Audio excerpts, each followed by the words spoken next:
இறை வார்த்தை யோவான் நற்செய்தி அதிகாரம் 21 இறைவசனங்கள் 1 முதல் 19 முடிய. இயேசு தம் சீடருக்கு திபேரிய கடல் அருகே மீண்டும் தோன்றினார். அவர் தோன்றியது இவ்வாறு: சீமோன் பேதுரு, திதிம் எனப்படும் தோமா, கலிலேயாவில் உள்ள கானாவைச் சேர்ந்த நத்தனியேல், செபதேயுவின் மக்கள் ஆகியோரோடு இயேசுவின் சீடர்களுள் வேறு இருவரும் கூடியிருந்தனர். அப்போது சீமோன் பேதுரு அவரிடம், நான் மீன் பிடிக்கப் போகிறேன் என்றார். அவர்கள், நாங்களும் உம்மோடு வருகிறோம் என்று கூறி போய் கடலில் ஏறினார்கள். அன்று இரவு அவர்களுக்கு மீன் ஒன்றும் கிடைக்கவில்லை. ஏற்கனவே விடியற்காலை ஆகியிருந்தது. இயேசு கரையில் நின்றார். ஆனால் அவர் இயேசு என்று சீடர்கள் அறிந்து கொள்ளவில்லை. இயேசு அவரிடம், பிள்ளைகளே, மீன் ஒன்றும் படவில்லையா என்று கேட்டார். அதற்கு அவர்கள் இல்லை என்றார்கள். அவர், படகின் வலப்பக்கத்தில் வலை வீசுங்கள், மீன் கிடைக்கும் என்று அவரிடம் கூறினார். அவர்களும் அவ்வாறே வீசினார்கள். மீன்கள் மிகுதியாய் அகப்பட்டதால் அவர்களால் வலையை இழுக்க முடியவில்லை. இயேசுவின் அன்பு சீடர் அதை கண்டு பேதுருவிடம், அங்கு நிற்பவர் ஆண்டவர்தான் என்றார். அதை கேட்டவுடன் தம் ஆடையை களைந்திருந்த சீமோன் பேதுரு ஆடையை இடுப்பில் கட்டிக்கொண்டு கடலில் குதித்தார்.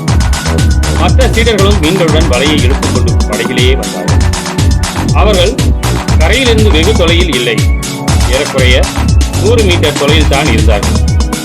படகை விட்டு இறங்கியவுடன் கரியினால் தீ மூட்டியிருப்பதையும் அதன் மீது மீன் வைத்திருப்பதையும் அவர்கள் கண்டார்கள். அங்கு அப்பமும் இருந்தது. இயேசு அவரிடம், நீங்கள் இப்போது பிடித்தவற்றில் சில மீன்களை கொண்டு வாருங்கள் என்றார். சீமோன் பேதுரு படகில் ஏறி வலையை கரைக்கு இழுத்தார். வலை நிறைய பெரிய மீன்கள் இருந்தன. அவற்றின் எண்ணிக்கை 153. இத்தனை மீன்கள் இருந்தும் வலை கிழியவில்லை. இயேசு அவரிடம், உணவருந்த வாருங்கள் என்றார். சீடர்களுள் எவரும் நீர் யார் என்று இயேசுவிடம் கேட்க துணியவில்லை. ஏனெனில் அவர் ஆண்டவர்தாம் என்று அவர்கள் அறிந்து கொண்டார்கள். இயேசு அவர்கள் அருகில் வந்து அப்பத்தை அவர்களுக்கு எடுத்துக் கொடுத்து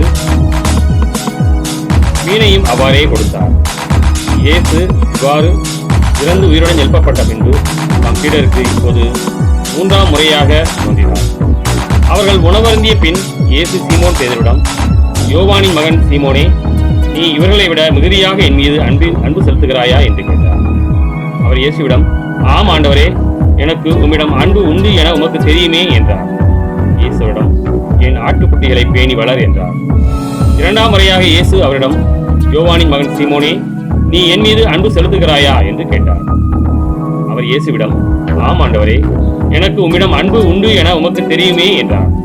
இயேசுவிடம், என் ஆடுகளை மேய் என்றார்.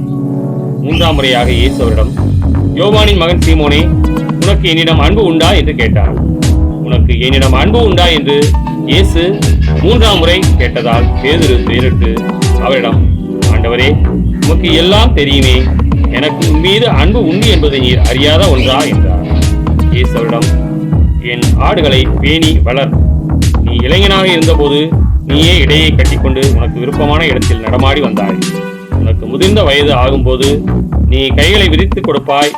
வேறொருவர் உன்னை கட்டி உனக்கு விருப்பம் இல்லாத இடத்திற்கு கூட்டிச் செல்வார் என உறுதியாக உனக்கு சொல்கிறேன் என்றார்.